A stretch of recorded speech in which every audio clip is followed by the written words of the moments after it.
So I'm out here this morning retesting my max heart rate. Max heart rate along with VO2 max decline with age. And those two parameters are very important to all runners. They should be important to you. And even though we can't stop that decline, there are some things we can do to mitigate or reduce that decline. So stick around, and once I get this done, I get back in the studio and we'll talk about some things you can do to reduce the decline in your max heart rate and VO2 max. Welcome to the Ageless Runner. I'm Ralph. So I'm going to keep you a little bit in suspense about how my max heart rate trial came out, because there's a lesson to be learned there, kind of unrelated to today's topic, but it's kind of an important lesson. So as I said in my intro, VO2 max and max heart rate decline with age.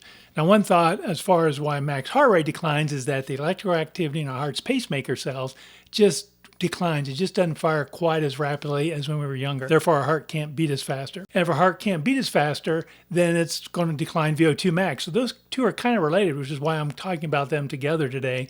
Max heart rate and VO2 max are kind of connected a little bit. But there's other things that can cause VO2 max to decline besides max heart rate. For example, our lung ability, how elastic they are, how well they convert oxygen in the air we breathe in, putting oxygen in our blood. That all kind of can degrade over time with age. And the other thing is, we know as we get older, we lose muscle mass. And the more muscle we have, the better we can utilize the oxygen in our blood to create energy. So less muscle, less lung ability, slower heart rate, all cause a decline in VO2 max. There are some things we can do to reduce it. Now, one thing that may be popping in your head is, well, can I improve VO2 max and can I improve max heart rate? Well, the answer is it depends. If you're, as older you get, the harder it is, but it also depends on your fitness. If you're already a runner, you've been running for a while, or you've been doing cardiovascular activity for a while, maybe you're a cyclist or a swimmer, you're probably already pretty fit. You probably already have a good VO2 max. It's going to be very challenging for you to increase VO2 max and max heart rate. However, if you're new to this, if you're new to running, you're new to biking, or whatever you might be doing, yeah, you can get some modest increases. But for the rest of us, those who have been running and already have pretty decent VO2 max, we want to work to try and not let it degrade too much more, try and slow that down. Any discussion involving improving or mitigating the decline of VO2 max and max heart rates has got to involve intensity. You have to have high intensity exercise. And when I talk about high intensity, I'm talking about getting your heart rate up in that 90 to 95% of your max heart rate zone. You just need to spend some time there. And you do that through a couple of ways. One is hill repeats, running up a hill, which is what I was trying to do the other day in my trial. I was doing hill repeats. Intervals, shorter intervals, but higher intensity. In other words, maybe run for a minute, but run pretty hard. Take a short break, 30 seconds maybe, do it again. Get the heart rate up there. Now, you can bring that intensity down a little bit, get down maybe into middle of zone 3, maybe 85% of your max heart rate by doing a little longer interval, but a little slower pace, running for like 2 minutes pretty hard, and then taking maybe a minute break in between.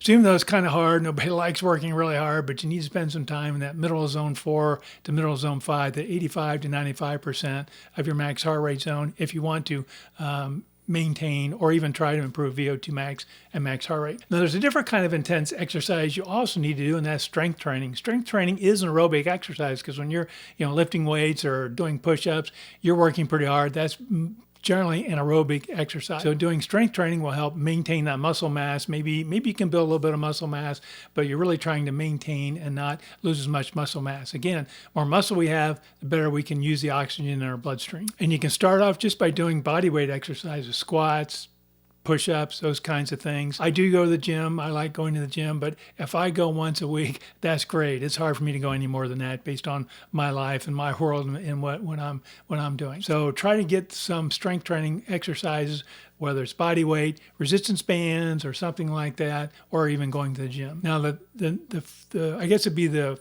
fourth type of intensity is what I would consider aerobic intensity. You want to also continue to do those long, slow runs where you can go at a conversational pace and you can speak in a conversation, that middle of zone 3, that aerobic pace.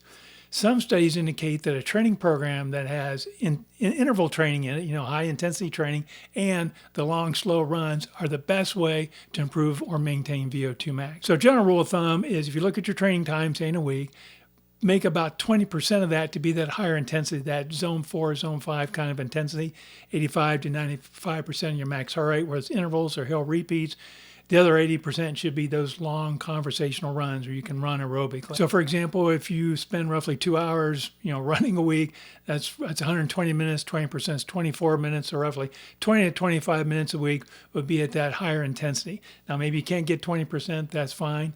Anytime you do get at that higher intensity, that's great. If you only get 10%, again, that's going to help slow down the degrading of VO2 max and max heart rate. Okay, so what happened with my max heart rate trial? Again, I wanted to do that again to see if my max heart rate has changed. So I was doing this on a hill. I actually have a hill in a neighborhood next to mine I can run up. It's not real steep, but it's long enough I can really get my heart rate up. And I noticed on about my third or fourth repeat that I was just not able to get a really deep breath. For whatever reason, trying to breathe in deeply, I just wasn't getting that satisfaction of a deep breath.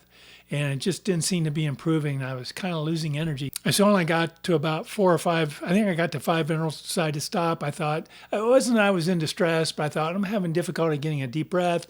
I'm feeling kind of fatigued. I should stop. I don't know what's going on with me at the moment. But that's the lesson we learn here. If you feel distressed for any reason, you're not feeling the way you think you should be feeling, you need to stop. Don't continue on. And so I did.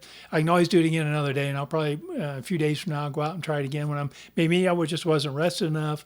I don't know, but I stopped it. So I did not get the chance to repeat my max heart rate test to see if it's changed any, but I'll eventually get there. So I hope you enjoyed this video. Again, you may be able to improve VO2 max heart rate a little bit if you're not a very experienced runner, but at least you can do some things to try and maintain or slow down that degradation over time. Again, think intensity. You got to think intensity. So thank you so much for watching. If you enjoyed this video, please scroll down and hit that like icon.